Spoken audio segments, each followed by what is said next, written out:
दारूच्या नशेत बुडालेल्या एका तरुणाने आपल्या पत्नीला घाबरवण्यासाठी व्हिडिओ कॉल करून गळ्यात दोर अडकवत गळफास घेण्याची धमकी दिली। केवळ घाबरवण्यासाठी मस्करीत गळफास लावत असताना नंतर खरोखरच दोरीचा फास बसला आणि तरुणाचा मृत्यू झाल्याची धक्कादायक घटना उत्तर प्रदेशातील बांदा येथे घडली आहे। तरुणाला गळफास बसताच त्याच्या हातातला मोबाईल खाली पडला।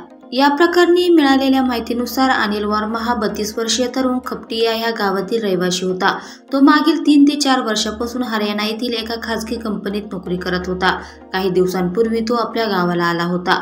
सोमवारी रात्री साधारण 10 वाजताच्या सुमारास त्याने पत्नीला व्हिडिओ कॉल केला आणि गळ्यात दोरी अडकून गळफास घेण्याची धमकी देऊ लागला।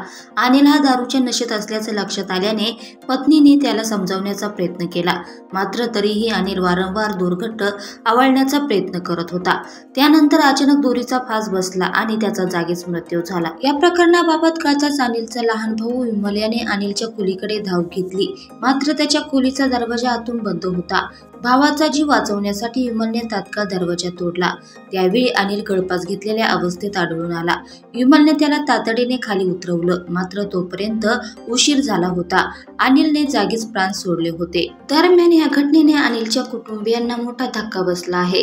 या प्रकरणाची माहिती मिळताच पोलीस अधिकारी संदीप पटेल यांनी अनिलचा मृतदेह ताब्यात घेत शवविच्छेदनासाठी पाठवला। शवविच्छेदन अहवाल आल्यानंतर पोलिसांकडून पुढील कारवाई केली जाणार आहे।